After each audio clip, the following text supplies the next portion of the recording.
আম্মা, সীমা আইলো, আপনি আইলেন, আব্বা আইলো না? তোমার আব্বারে কি তুমি ফোন করে কইছো? আসে নাই, বাড়িতে বসে রয়েছে। অপুত, খালি তোর শ্বশুরের কথা জিগাইলি কে? তোর দাদা শ্বশুর কই হেইডাও জিগাইতি। উনারা 14 গোষ্ঠী সেলসেলায় আমগো বাড়িতে চলে আসতো। কিসের গন্ধে? ওই যে আমার পুতের ডলারের গন্ধে, লাগেজের গন্ধে। বেন, আন্দাজি কথা কইেন না, এমনি খানার টেবিলে বহাইয়া অপমান করেন না। আমি কিন্তু খাইতে আসি নাই। মামা এই যে নাও মতিচুরের লাড্ডু। ধরা লাড্ডু খাবো হবে। আরে ল, তুই আমি অনেক কষ্ট করে এই মতিচুরের লাড্ডু জোগাড় করছি, নে একটা খা। কইলাম তো খামো না ভাই, আমার ভালো লাগতেছে না, খামো না। কিরে দোস্ত, তোর না এটা অনেক প্রিয় আছিল? এবারে এই লাড্ডু লইয়া এলাকায় কত কাহিনী, কত ইতিহাস। শেষমেশ এলাকায় তোর নাম কি পড়ছিল? লাড্ডু মতি। আরে যতদিন লাড্ডু মতিয়া ছিলাম ততদিনই ভালো আছিলাম। হ্যাঁ, এই লাড্ডুর পিছনে দৌড়াইতাম, লাড্ডু খাওয়ালে কত স্মৃতি। কে যে আমারে কইলো বিয়ার লাড্ডুটা খাইতে, এই বিয়াটা কইরা আমার জীবনটা শেষ হয়ে গেল। ওই যে মুরব্বীরা বলে না, বিয়ে হইছে দিল্লিকা লাড্ডু, যে করে সেও পস্তায়, যে না করে সেও পস্তায়। আমি কইরা বিয়া কইরা পস্তাইতাছি। মামা তাইলে তুমিও পস্তাইতেছো না? না, পস্তাইতাছি না, আমার জীবনটা ফালাফালা হয়ে গেছে। গাদার মতো খাইটা বিদেশ থেকে টাকা পাঠাই একটু শান্তির আশায়। কিসের শান্তি, কিসের শান্তি? ঘরে যুদ্ধ চলতেছে, শুধু আমার না, বেশিরভাগ প্রবাসীর ঘরেই এই যুদ্ধ চলে। ওরা তো ঘরে ঘরে যুদ্ধ করে, আর আমগো মনে মনে যুদ্ধ চলে। বন্ধু, যুদ্ধ মানেই শত্রু শত্রু খেলা, যুদ্ধ মানেই আমার প্রতি তোমার অবহেলা। আরে যুদ্ধ যাতে মোকাবেলা না করতে হয় সেই জন্যই তো বিদেশে গেলাম, টাকা ইনকাম করব, টাকা দিয়া শান্তি কিনবো। আবার ভাবলাম মা এখানে একা থাকবো, কষ্টে থাকবো, তার যাতে জীবন যুদ্ধে লড়তে না হয় সেই জন্য বিয়া করলাম। তার একটা বন্ধু হইল, সেই বন্ধু যে বন্দুক হইয়া মা আর বউ মিলা গোলাগুলি করব, একজন আরেকজনকে গুলি করে, আর সেই গুলি মিসফায়ার হইয়া প্রবাসে যায় আমার বুকে লাগে। কি একটা অবস্থা! কত নিশ্চয়ই ওই কবিতার মতো। দাঁড়াও, কোন পক্ষে যাবে? ওরে বাইরে, আমার কোনো পক্ষে যাওয়ার সুযোগ নাই। পক্ষ বিপক্ষ আমার মা আমার বউ তারাই সিদ্ধান্ত নেয়। একজন ডান পাশ ধরে টানে তো আরেকজন বা পাশ ধরে টানে। আমি আছি একটা টানাটানির মধ্যে, কি করবো কিছুই বুঝতেছি না। আরে বন্ধু, তুমি ভুলে গেলে তো হবে না, জীবন মানেই একটা অভিনয়ের মঞ্চ। এখানে যদি সুখে থাকতে চাও তোমাকে সুন্দরভাবে অভিনয়টা করতে হবে। তুমি এমন ভাবে অভিনয় করে বউকে ম্যানেজ করবা মা টের পাবে না, আবার মাকে ম্যানেজ করবা বউ টের পাবে না। এই যে আমারা দেখো, আমার দেখে তোমার অনেক খুশি লাগতেছে না? কিন্তু আমি যে কিছুক্ষণ আগে মনে করো তোমার ভাবির লগে আধা ঘন্টা তুমুল ঝগড়া করে আইছি, কেউ টের পায়? আমার খুশি লাগতেছে কেন জানো? কারণ আমি জিতছি মামা।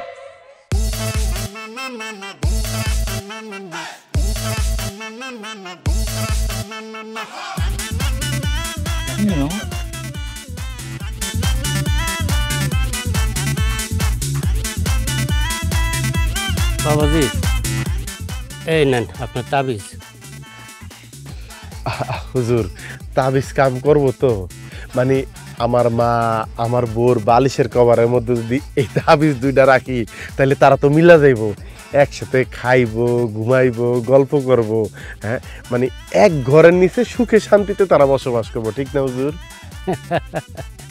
বাবাজি, যদি তাবিজে কাম করতো তাহলে আজকে আমি সংসার ছেড়ে রাস্তা রাস্তায় ঘুরি না। আমার মা এবং আমার স্ত্রী দুইজন মিলেমিশে একসাথে থাকতেও পারে নাই, খাইতেও পারে নাই। এই জন্য আমি পাগল হইয়া আজকে রাস্তা রাস্তায় ঘুরতেছি। যেহেতু তুমি আমারে বলছো, রিকোয়েস্ট করতেছো, এই জন্য তোমার আমি এটা দিলাম, দেখো উপকার হয় কিনা। হুজুর, হাদিয়া কত হইলো? না না বাবাজি, হাদিয়া তেমন লাগবো না। শোনেন, আপনার যেটা দিলাম এইটা দিয়ে যদি আপনার কোনো উপকার হয় তাহলে ভাবমু আমার জীবনে যেই সমস্যাটা হয়েছে আমি দুঃখে আছি, কিন্তু একজনের তো উপকার হইল, যদি কাজ হয় পরে দেয়া যায়। আর কি বাবাজি? হুজুর দোয়া করেন,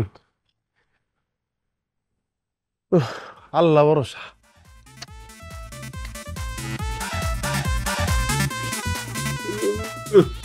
কি মজা গো দেশি খাওয়ান, কতদিন পরে খাইতেছি গো। সবই তো আমি একলা একলা রাঁধছি। খা। আচ্ছা আম্মা, সীমা আইলো, আপনি আইলেন, আব্বা আইলো না? তোমার আব্বারে কি তুমি ফোন করে কইছো? আসে নাই, বাড়িতে বসে রয়েছে। কোনোদিন তো খোঁজ খবর লাও না। এত বছর যে বিদেশ ছিলা, শ্বশুর শাশুড়ি কোনো খোঁজ খবর লইছো? লাও নাই। আমি তো ভাবছিলাম এবার ডাইরেক্ট প্লেনে আমগো বাড়ি উঠানে নামবা, কিন্তু কই কোনো খোঁজ খবর নাই।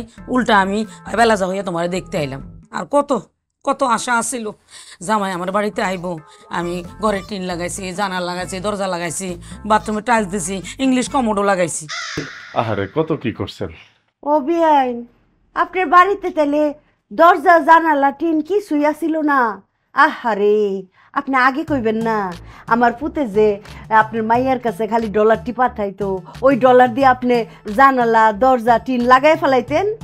আচ্ছা, ওহন যে আপনি সব কিছু লাগাইছেন, আপনি ইংলিশ কমোডও বানাইছেন, তো আমার পুতে যে বিদেশে যাওয়ার আগে আপনার বাড়িতে গেল বিয়ার পরে পরে, তখন তো প্রকৃতির ডাকে সারা দেওয়ানের লিগা ওই জঙ্গলে দৌড়াইতে হইছে। হ্যাঁ, তখন তো আসলে আপনার বাড়িতে একটা কাঁচা পায়খানা।